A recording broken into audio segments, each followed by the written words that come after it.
me chamo João Guilherme e estou aqui para falar sobre o tema semicondutores. A minha equipe é composta por mim, João Guilherme, Hélio, Eduardo e Emanuel. E também tinha o João Arthur, porém ele acabou desistindo da equipe, então a nossa equipe não tem mais ele. Semicondutores são materiais que têm nível de condutividade entre os materiais condutores e os materiais isolantes. Os materiais condutores eles têm em sua camada de valência cerca de 1 ou 2 elétrons. E os isolantes têm mais de 4. Já os semicondutores, materiais semicondutores, eles possuem 4 elétrons na camada de valência. Os semicondutores mais usados, ou seja, os que têm mais uso na indústria, são o silício, por causa da sua durabilidade, e o germânio, por ter mais controle de corrente reversa. Os átomos de silício e germânio formam entre si estruturas cristalinas, o que faz com que eles compartilhem elétrons entre si, formando ligações covalentes. Esses elétrons que eles compartilham entre si ajudam muito na condutividade, pois eles são cargas, eles ajudam na condução elétrica, pois eles são cargas elétricas. E essas lacunas que tem entre as ligações entre eles, entre essas ligações covalentes, ajudam também na condutividade, o que faz com que eles sejam excelentes semicondutores usados em transistores e também em diodos. A condutividade de um material semicondutor ela pode ser alterada tanto com a temperatura ou com o acréscimo ou decréscimo de impurezas. Por exemplo, a variação da temperatura geralmente aumenta a mobilidade de carga, o que gera um acréscimo, um aumento de condutividade. Outro exemplo, quando a gente dopa um elemento, quando a gente dopa um semicondutor com boro ou com fósforo, a gente modifica as propriedades elétricas daquele semicondutor, o que nos faz dele mais eficientes para certas aplicações. Agora, quais são os tipos de semicondutores? A gente tem semicondutores intrínsecos, como por exemplo o silício e o germânio, que são puros, eles não precisam de nada, eles são semicondutores já naturais mesmo. E tem os semicondutores extrínsecos, que eles são dopados com boro, com fósforo, com outro tipo de dopagem. Bem, como meu amigo Guilherme já falou um pouco sobre os tipos de semicondutores, eu vou falar um pouco sobre os semicondutores de germânio e, posteriormente, os semicondutores de silício também. Bem, os semicondutores de germânio foram basicamente os primeiros semicondutores usados da história da eletrônica. Eles têm uma alta sensibilidade à luz, principalmente por causa de suas propriedades eletrônicas e estrutura da banda de energia. Eles também têm uma alta mobilidade de elétrons nas lacunas. Os elétrons que se movem na banda de valência para preencher lacunas fazem isso com uma alta velocidade e eficiência. Um ponto negativo dos semicondutores de germânio é que ele tem uma baixa temperatura de operação, ou seja, por apresentar um band gap menor, ele é mais sensível a variações de temperatura. E o que é esse band gap? Em resumo, o band gap ele determina o quão fácil ou difícil é fazer um semicondutor conduzir corrente. Semicondutores de silício. Bem, o silício é o elemento mais abundante da Terra. Ele tem boa estabilidade térmica, a condutividade dele pode ser melhorada facilmente por dopagem, algo que mais na frente eu vou explicar o que é. Ele tem uma menor mobilidade de elétrons nas lacunas, o que eu havia falado um pouco antes. E ele também não é ideal para aplicações ópticas, devido justamente ele ter uma band gap indireta, o que torna ineficiente em emissões de luz, né? Estrutura do silício. Bem, essa parte eu não vou me aprofundar tanto, né? Mas algo de curiosidade é que o silício ele ocupa o grupo 14 da tabela periódica, né? Ele tem 4 elétrons na camada de valência e o silício ele é encontrado na natureza principalmente na forma de sílica, né? Purificação do silício. Bem, devido ao silício ser encontrado principalmente na forma de sílica na natureza, ele necessita ser purificado, né? Ou seja, ter aquelas impurezas retiradas. E isso é feito de duas formas. O primeiro processo ele é um processo metalúrgico, no qual a matéria-prima, areia ou quartzo, ou qualquer coisa que possua silício, é aquecido e daí sai um silício com mais ou menos uns 98% de pureza, né? E o outro processo é um processo químico, onde o silício é reagido com ácido clorídrico e forma um composto triclosilano, que é destilado e depois pirolizado, onde daí sai um silício com quase 100% de pureza. Bem, essa parte é mais curiosidade mesmo, né?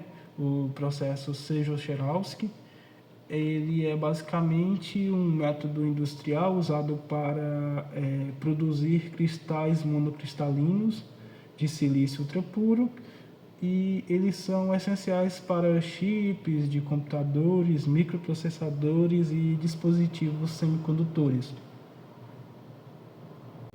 Dopagem de semicondutores. Bem, é basicamente a adição controlada de impurezas a um semicondutor puro, né, como o silício, para alterar suas propriedades elétricas. E isso serve basicamente para aumentar a condutividade elétrica do material e permitir o controle da corrente em dispositivos elétricos.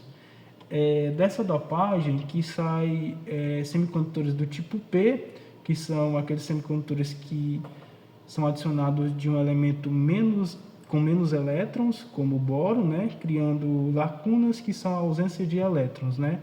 E os semicondutores do tipo N, que são aqueles que são adicionados de um elemento com mais elétrons, como o fósforo, gerando elétrons livres, né?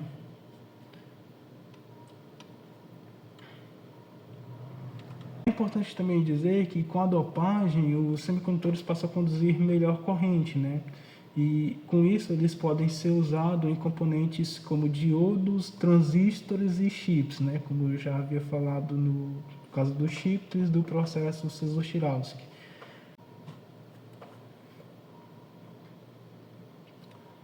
Junções PN é basicamente a união de dois semicondutores dopados, um do tipo P com lacunas e um do tipo N com elétrons livres, né? Essa junção ela permite basicamente controlar o fluxo de corrente elétrica, né? O que é essencial em dispositivos como diodos, LEDs e transistores. Eu me chamo Manuel e eu vou estar dando continuidade ao trabalho. Bom, falando agora sobre camada de depressão. A camada de depressão é uma região que é formada por poucos portadores de carga. Ou seja, eu me chamo Manuel e eu vou estar dando continuidade ao trabalho. Bom, falando agora sobre camada de depressão. A camada de depressão é uma região que é formada por poucos portadores de carga, ou seja, os elétrons e as lacunas. Na junção P e N, essa camada de depressão forma uma barreira, impedindo que o fluxo ocorra normalmente. Falando agora um pouco sobre a polarização reversa. Bom, a polarização reversa é quando uma tensão é aplicada a um dispositivo, por exemplo, um diodo, impedindo que o fluxo ocorra normalmente. No caso do diodo, o terminal positivo de uma fonte é conectado ao negativo, ou seja, o cátodo, e o terminal negativo é conectado ao positivo do diodo, ou seja, o ânodo, se caracterizando a polarização reversa. Dando continuidade à polarização direta. A polarização direta tem o objetivo inverso. Ele quer que o fluxo, a corrente, né, seja ocorrida normalmente. Então, o terminal positivo da fonte vai ser conectado ao ânodo e o terminal negativo da fonte vai ser conectado ao cátodo, caracterizando a polarização direta. Diodos e semicondutores. Bom, como já dito anteriormente, é feito com silício e germânio. Eles têm o lado P, que são as lacunas positivas, e o lado N, que é negativo, que são os elétrons. Essa junção cria a camada essa junção, né, P e N, forma a camada de depressão, que já foi explicado anteriormente. Aplicações das junções PN. Bom, essas junções são aplicadas bastante utilizadas na eletrônica, por exemplo, como diodos, os chips, né, que são de suma importância, transistores também e diversos outros ramos. As vantagens dos semicondutores. Bom, eles suportam esse avanço tecnológico, eles são pequenos, ou seja, eles podem ser de alta tecnologia e pequeno. Por exemplo, no seu celular. Ele ajuda ali, né, que seu celular possa couber no seu bolso, em vez de você carregar eles por aí nas costas. Desafios na indústria de semicondutores. Bom, e também com o avanço dessa tecnologia, vai sendo cada vez mais desafiador, mais complexo, por ele ser pequeno e também tem a questão do custo. Cada vez mais que você melhora ali, aumenta a tecnologia, vai precisando às vezes de mais materiais ou de uma qualidade maior, assim aumentando o custo. Ou seja, tem uma vantagem e também tem uma certa desvantagem, né? Semicondutores na engenharia elétrica. Bom, eles têm um comportamento único, né? Ou seja, está no meio termo ali de isolante e condutor. A dopagem para ajuste de condutividade. Bom, ali de sua importância, né? Você pode estar fazendo esse ajuste. E também o semicondutor é um material bastante resistente, né? Uma das vantagens aí também desse material. O futuro dos semicondutores. Bom, ele está sendo aplicado em diversos ramos da tecnologia, nos avanços.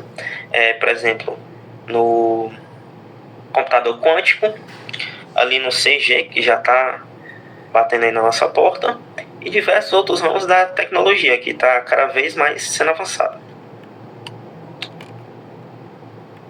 Então, fazendo um vídeo aqui sobre diodos semicondutores, né? Vamos falar sobre semicondutores em geral, né? Que engloba diodo Zen, né? Transistor, né? Que foi uma grande revolução na indústria. E basicamente é isso, né? É o que os meninos comentaram atrás, e basicamente isso, né? O diodo, você tem a polarização direta do diodo, onde você polariza no catódo, ele conduz. Polarização reversa, ele não conduz. Diodo Zen é um pouco diferente, já que ele polarizado diretamente ele conduz, reversamente até uma tensão Zener ele começa a conduzir, né? É utilizado como regulador de tensão, né, no mundo da eletrônica, tá? Outra coisa seria vantagem de semicondutores, que seria a questão de, vamos pensar no valvulado antigamente lá, dos sons lá, a válvula zona lá, 120 volts, triodo e tal. Só quem gosta disso são os saudosistas dos sons, né? Porque realmente o som fica mais aveludado, vai mais tranquilo, né? Mais de boa. Inclusive, quem sabe um dia eu ainda pegue um som valvulado. Mas fora isso, o transistor veio para diminuir, aumentar a eficiência, entendeu? O transistor foi uma revolução, foi a descoberta do fogo, foi a invenção da roda, né? O transistor ele é menor, ele é mais barato, mais eficiente, né? Então a gente tem ali uma chave. O que é um transistor? É uma chave onde eu injeto corrente na base, e eu tenho uma corrente espelhada N vezes entre coletor e emissor. Então, se eu tenho um ganho de 100, aí a gente trabalha nisso aí.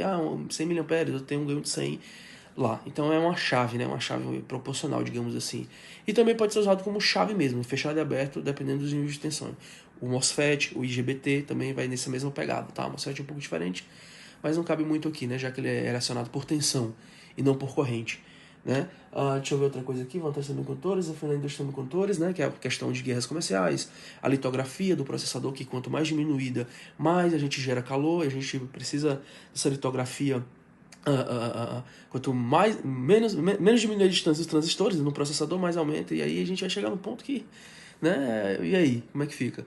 Então já entra a Majorana, Majorana é isso? Que é aquele processador da Microsoft, né, que é altamente revolucionário, enfim. Esses são os desafios aí dessa parte aí, tá? Deixa eu ver aqui, semicondutores na engenharia elétrica e o futuro de semicondutores, tá? Basicamente, engenharia elétrica, vamos falar de engenharia elétrica, onde é que é usado? A gente fala em semicondutores, algo abstrato, mas onde é que é usado? Aqui, ó. Inversor solar da Fronius.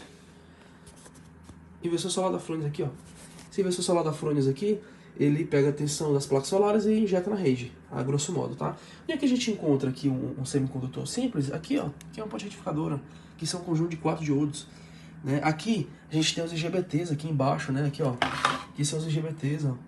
Onde tem grupos, né? De IGBTs, né? Que são um MOSFET melhorado ali para poder entregar essa tensão na rede, né? O que é isso aqui? Isso aqui é um diode Schottky. Isso aqui é show de bola. Isso aqui, o período de recuperação dele, ele trabalha em altas frequências. O período de recuperação dele é muito menor. Observe aqui, ó, a tabela. O diode Schottky, ele é dopado com isso aqui, ó, metal, em vez do tipo P aqui, né? Aí é igual o outro, só que tem metal nessa parte do tipo P. Isso aí garante uma rapidez de recuperação muito maior para chaveamentos de alta frequência. Isso aqui, o que é? MOSFET.